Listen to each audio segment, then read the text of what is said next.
어서 오세요, 여러분. 여기는 성경이 무엇을 말하느뇨 강의실입니다. 한동안 날씨가 무척이나 뜨겁더니 어느새 아침 저녁으로 싸늘해지는 계절이 돌아왔죠.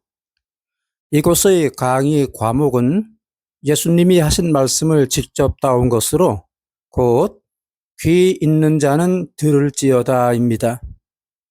이 말씀은 요한계시록으로 가서는 귀 있는 자는 성령이 교회들에게 하시는 말씀을 들을지어다 라는 내용이 된 것에 대해서는 우리 모두가 익히 알고 있는 바대로입니다. 오늘의 제목은 나 하나쯤이야 하는 태도의 무서운 독소입니다. 즉, 나 하나쯤이야 하는 사고방식이란 자신이 속한 공동체에 얼마나 큰 위험을 초래하는가에 대해 교제해 보겠습니다. 우리는 얼마 전에 나 하나쯤이야 하고 마스크를 쓰지 않거나 사회적 거리두기를 무시하는 태도가 많은 사람들에게 전염병을 확산시키는 결과를 똑똑히 많이 목도했습니다. 한 사람의 무책임한 행동이 수많은 사람의 건강과 생명에 위협이 되었던 것입니다. 이 주제를 생각할라 치면 의례껏 여호수아 7장에 나오는 아간의 죄가 대표적으로 떠오를 것입니다. 이 아간이라는 사람의 사건은 여호수아 7장에 기록된 이야기로 이스라엘 백성이 여리고 성을 함락한 후에 일어난 일입니다. 하나님께서는 여리고 성에서 얻은 전리품들을 모두 하나님께 바치라고 명령하셨습니다. 하지만 아간이라는 사람은 이 명령을 어기고 금과 은 그리고 값비싼 외투를 몰래 숨겼던 것입니다. 이로 인해 이스라엘 백성은 다음 전투인 아이성 정복에서 실패하고 패배하게 됩니다. 여호수아가 하나님께 그 이유를 여쭙자 하나님께서는 아간의 죄 때문에 이스라엘이 패배한 것이라고 말씀해 주셨습니다. 그리하여 아간의 죄를 드러내게 되고 그는 자신의 가족과 함께 돌에 맞아 죽임을 당하고 그의 재물은 몽땅 불태워졌습니다. 이 사건은 한 개인의 무책임한 행동이 전체 공동체에 어떻게 심각한 영향을 미치는가를 잘 보여줍니다. 아주 오래전의 일입니다.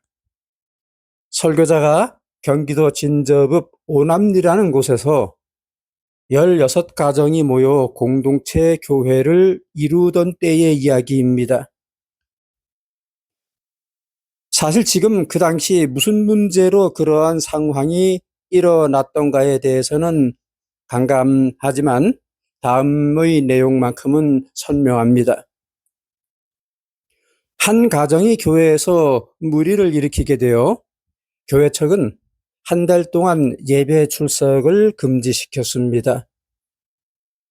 지금 가만히 생각해 보면 그런 식의 권징 또는 훈련이 얼마나 합당한 방법이었는가 하는 의문이 들기는 합니다.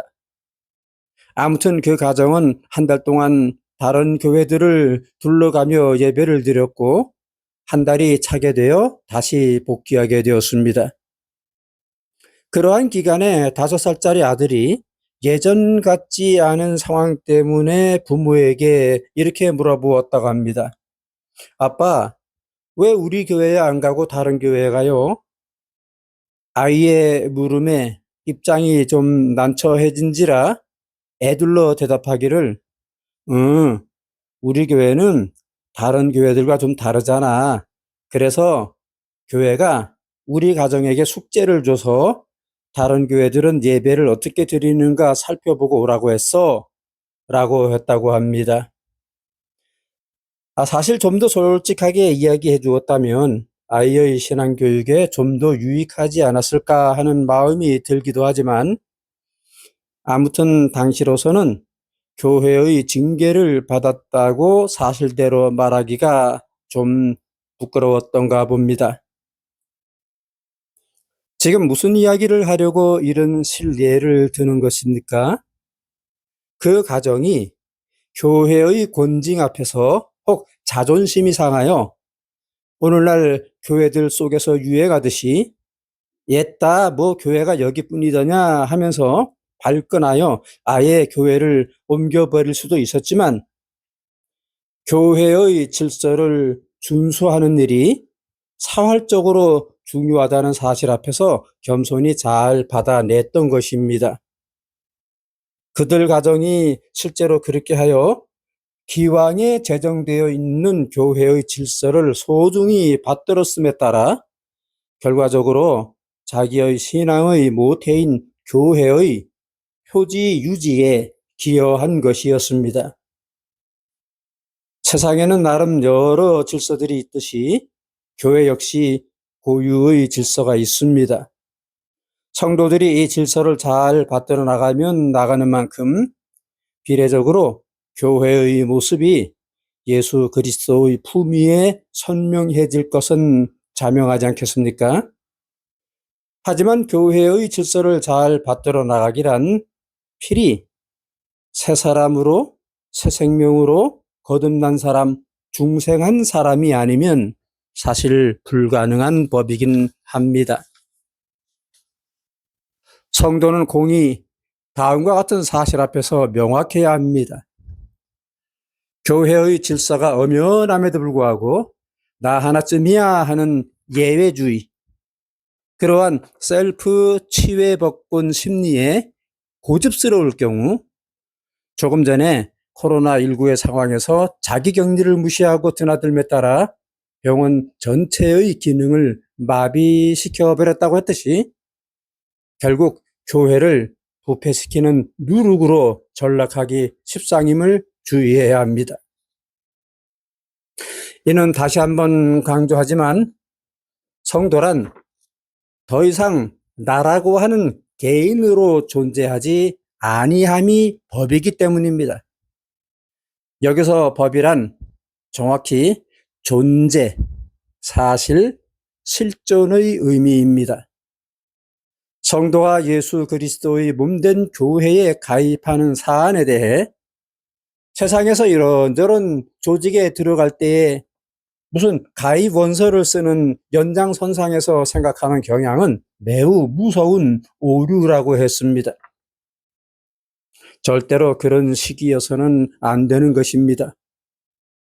성도가 교회원이 되는 일은 하나님께서 창세전부터 작정하신 당신의 은혜의 구원 베푸심을 예수 그리스도 안에서 실존이 되게 하시는 데 따른 것으로서 곧 택하신 자녀들 개개인을 예수 그리스도의 부활 생명에 접붙이시는 데 따른 것이기 때문입니다.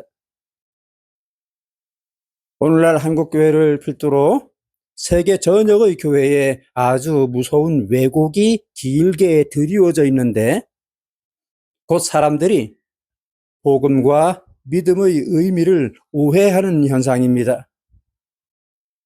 과거에 일어난 예수 그리스도의 사건을 지금 현재 자기의 뇌리에 정보와 지식으로 축적하고 이후로 예수 그리스도의 정신과 도덕을 본받아 나가는 것이 구원인 양 생각하기 때문입니다.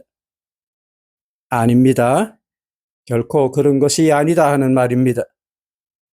그러한 신앙주의는 구원 얻는 믿음이 될 수 없습니다. 성경이 선포하고 가르치는 구원이란 성신께서 우리의 생명을 부활하신 예수 그리스도께 접붙이셨다라는 선포인 것이요.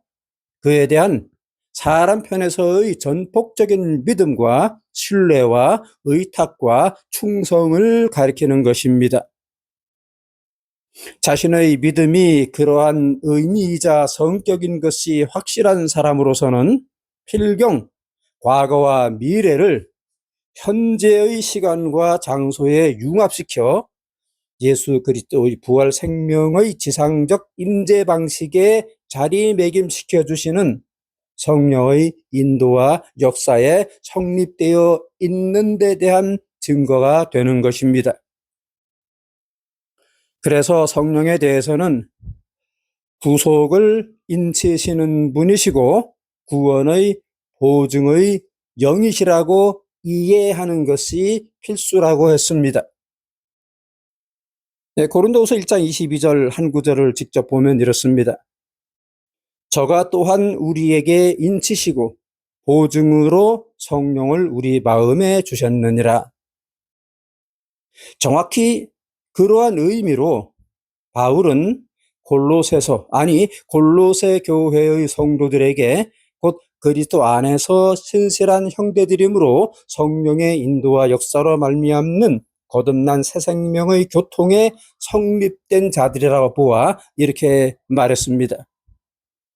골로새서 3장 10절인데 새 사람을 입었으니 이는 자기를 창조하신 자의 형상에 쫓아 지식에까지 새롭게 하심을 받는 자니라 라고 한 겁니다.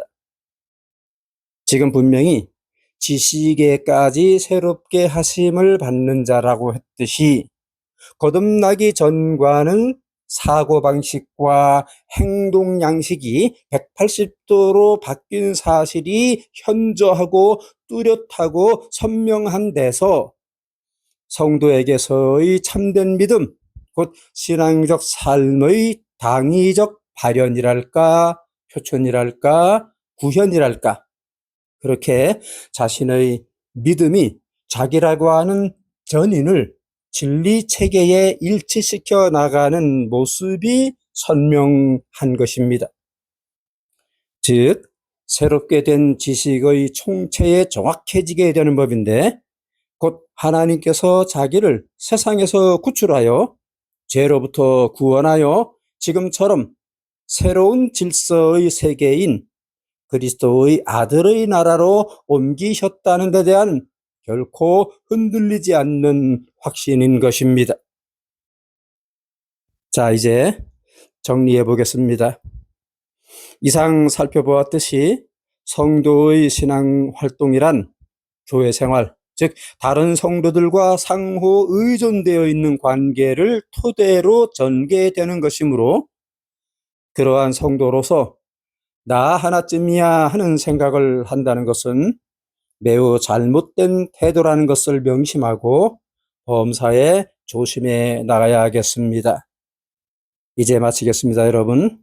항상 신앙 안에서 승리하시기 바라고 다음에 또 만나겠습니다.